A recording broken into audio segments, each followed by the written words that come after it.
کریے اور اس کے نال 5 وقت کی نماز اللہ تبارک و تعالی کا اہم حکم ہے۔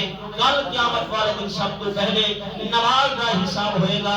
میرے محبوب پیغمبر نے فرمایا نماز پوری نکل آئی تے باقی اعمال بھی پورے نکلیں گے۔ اگر نماز دے اندر کمی کوتاہی رہے گی، چاہے انسان دنیا دے اندر بہت سارے اعمال کرتا رہے، لیکن قرآن کا فیصلہ ہے فَأَحْبَطَ اللَّهُ أَعْمَالَهُمْ، انہاں تمام اعمال کو ضائع کرتا جائے گا۔